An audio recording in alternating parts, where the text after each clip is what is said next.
Saudações a todos vocês em nome de Jesus. Eu sou Snaida Nova e vamos aqui neste sábado maravilhoso ouvir por um instante a palavra do Senhor. Palavra esta que gerará mudança e transformação na sua caminhada. Sim, sábado sim, nós invadimos a sua casa para trazer este culto sabadal, que é um momento de intimidade, um momento de transformação, um momento em que nós estendemos o nosso ouvido para ouvir o nosso bom e maravilhoso Deus, ouvir as coisas que o Senhor ele tem para com cada um de nós. Nada melhor que terminar a nossa semana deste modo, ouvindo a palavra do Senhor, preparando o nosso coração para o culto de domingo, para que possamos ouvir uma palavra cheia de Deus, uma palavra cheia de transformação em vida no culto dominical. No entanto, neste culto sabadal, nós vamos aqui ouvir a palavra do Senhor. Não se esqueça aí de compartilhar este link com os seus amigos, não esqueça de partilhar com a sua família, partilhe aí para que o Facebook, assim como o YouTube, compreendam que este conteúdo é muito, mas muito bom e façam chegar a mais e mais pessoas. Eu sou Snaida Nova e estou aqui hoje para partilhar deste pão da vida com cada um de vocês. Vamos aqui à palavra do Senhor.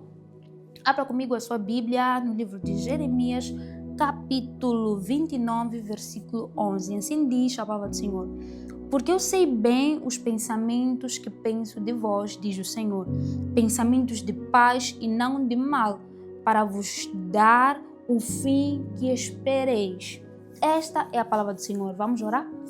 Pai, te dou graças e exaltação pelo seu amor, te dou graças e exaltação, porque o Senhor tem olhado por nós, o Senhor tem cuidado de nós, o Senhor tem olhado pela nossa caminhada e o Senhor tem sido o papá da minha vida, quem nos direciona e quem cuida de nós a cada instante e a cada momento.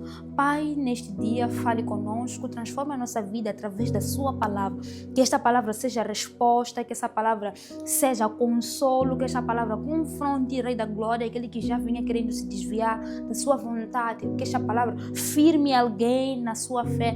Que esta palavra nos exalte e nos leve mais fundo em intimidade para consigo. Fale conosco, Senhor, segundo lhe compraz, que o Senhor transforme a nossa vida, que o Senhor olhe para a nossa caminhada, em nome de Jesus Cristo, o Nazareno, eu estou orando. Amém. Uau! Lemos aqui a palavra do Senhor no livro de Jeremias. Sim, este famoso profeta chorão, sim, aquele que todos dizem que não. Ele, quando recebe de Deus o chamado de ir a pregar a palavra do Senhor, ele chora e chora, mas chora muito, mas muito mesmo. E ele encara toda a missão de ir e pregar com dor em seu coração. Então, por isso ele acaba recebendo aqui este título de profeta chorão. Em algum momento, meu pastor costuma chamar-me em alguns momentos de Jeremias, porque em algum momento eu tenho um coração um pouco fragilizado e costumo, em algum momento, estar sempre a reclamar ou a chorar de alguma coisa. E, na verdade, isso não agrada a Deus. Não é um comportamento de se vangloriar, não é um jeito de ser de se vangloriar. Por quê? Porque Deus ele nos exorta a fazer a obra dele, a fazer as coisas dele com alegria, paz e tranquilidade no nosso coração. Murmurar não faz bem, murmurar não agrada ao nosso bom e maravilhoso Deus. Então, um dos exemplos claros, não só de murmuração, mas que depois de tal murmuração acabou gerando desobediência, é o nosso profeta, o famoso profeta Jonas, que Deus ele vai ter com ele, dá ele a missão de ir a Nínive e pregar a palavra do Senhor em Nínive, mas porque o coração dele estava carregado de murmuração com relação ao povo de Nínive, ele reclamou, não só diante de Deus, mas também ele subiu vontade de desobedecer e acabou desobedecendo. Então, chorar não o bom choro. Claro, tem aquele choro que nós precisamos, aquele choro saudável, assim que nós precisamos nos derramar diante do Senhor, nós precisamos desabafar com um amigo e acabam caindo lágrimas. Esse é um choro saudável. Mas aquele choro, aquela murmuração que nos leva à desobediência, de reclamação por causa das circunstâncias da vida, reclamação por causa da caminhada que nos leva à desobediência, aquilo que Deus ele quer para nós não é nada saudável. Então não sejamos como Jonas, sejamos como Jeremias. Jeremias, ele chorava, mas ia para fazer, chorava, mas ia para falar. E olha que ele falava de forma até um pouco dura diante do povo, porque ele era um profeta que, podemos dizer, não tinha papas na língua. Ele entregava a palavra do Senhor segundo aquilo que Deus lhe mandou para entregar. No entanto, nós podemos perceber, por exemplo, aqui no versículo em que nós lemos que Jeremias também, ele trazia palavras doces e boas, uma promessa de Deus para a nossa vida. E o tema de hoje é: o que Deus quer para nós é perfeito.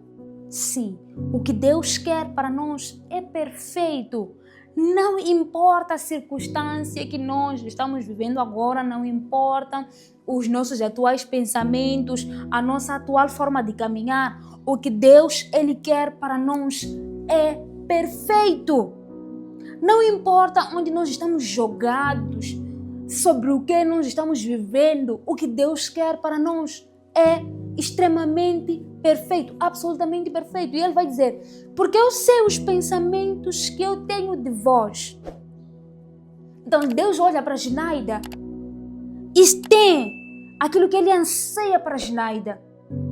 E a palavra do Senhor vai dizer mais: e os pensamentos são de paz, não de mal. Então Deus, Ele me deseja o bem. Deus olha para o Abel, o nosso cameraman aqui, e diz: eu tenho pensamentos de bem para com a tua vida. Você pode olhar para a tua situação atual e dizer que Deus, Ele não me ama, Deus, Ele não olha por mim. Mas Deus, Ele tem pensamentos de bem, não de mal para a nossa caminhada. Nós vemos a esposa de Jó, quando Jó, ele passa por momentos turbulentos, onde o inimigo, Satanás, ele estava passeando sobre a terra. E Deus, Ele tem um confronto com ele, tem uma conversa com ele, pergunta: de onde é que vens? E ele diz que ele vinha de rodear a terra. E nesse processo ele viu. Deus, ele pergunta a ele: nesse processo tu viste o meu servo Jó? E ele disse: sim, eu vi. Mas Satanás perde permissão a Deus para tocar em Jó. E Deus, Ele dá permissão para que Satanás tocasse em tudo em Jó, exceto a vida dele. E Satanás toca em tudo mesmo. Jó perde todas as suas riquezas, era o homem mais rico da sua região. Perde todas as suas riquezas. Jó, ele perde todos os seus filhos, sim, morreram. Perde todos os seus servos. E perde até sua esposa. Jó fica sozinho. Sozinho mesmo. E nessa sua solidão, por ter perdido suas riquezas, por ter perdido seus filhos, por ter perdido sua esposa, Jó ainda estava doente. Diz a palavra do Senhor que ele estava definhando. Jó ainda estava doente, magro, acabado. E ainda assim, ele não blasfemou diante do Senhor. Por quê? Porque ele sabia, tinha ciência de que os planos de Deus para a vida dele são bons, são perfeitos. E que aquela circunstância que ele vivia, Deus tinha um propósito para com ela.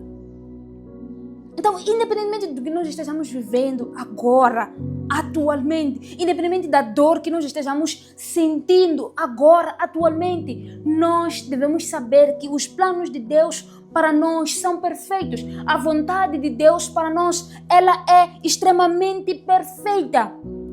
E a minha missão hoje é fazer com que essa palavra, ela se torne vida em si. Ela se torne vida no seu coração, se torne vida na sua mente. Você precisa reprogramar a sua mente. E crer, incutir essas palavras em si. Incutir essas palavras no seu coração. A cada instante, diante de cada momento, você for caminhando, diga: eu sei que o que Deus tem para mim é bom, é perfeito. E Ele vai dizer um pouco mais. Vai dizer: para vos dar o fim que espereis. Então Deus sabe que nós temos alguma expectativa. Não só em relação a Ele, mas em relação à nossa vida. E Ele sabe bem que nós firmamos a nossa vida nele. E Ele tem pensamentos bons, de paz, para nós, para nos dar aquele fim que nós esperamos. E o fim que nós esperamos não é não de maldade, não é não de sofrimento. Então, A circunstância não é um fim. A circunstância é um caminho para o fim. E quantas vezes nós ouvimos ministros da palavra do Senhor falando do deserto? Quantas vezes nós ouvimos ministros da palavra do Senhor falando de momentos de dor? Há pouco, no culto passado, nós estivemos falando sobre confiança em Deus em momentos, em dias sombrios. Por quê? Porque eles existem sim.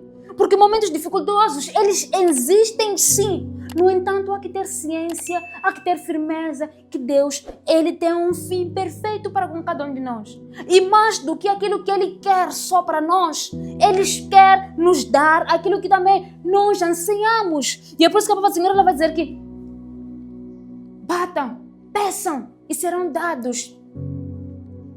Pode um filho pedir pão ao seu pai e ele lhe dar pedra? Não. Pode um filho pedir peixe ao seu pai e ele lhe dar cobra ou uma serpente? Não. Então os pensamentos de Deus para nós, os planos de Deus para com as nossas vidas, eles são perfeitos, independentemente do que nós estejamos vivendo. Você perdeu seu pai, perdeu sua mãe, perdeu seu irmão, perdeu um filho, sofreu um aborto instantâneo. Ei, compreenda.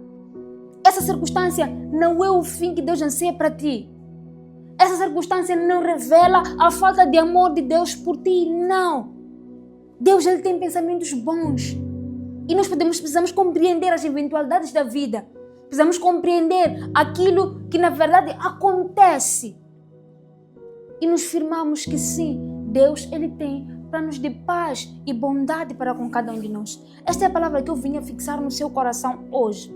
Deus, os pensamentos de Deus para com a nossa vida, eles são perfeitos, são bons. A vontade de Deus para com a sua vida, ela é perfeita, ela é boa. Eu sou Gineida Nuva e nos vemos na próxima oportunidade, se assim Deus quiser. Tchau!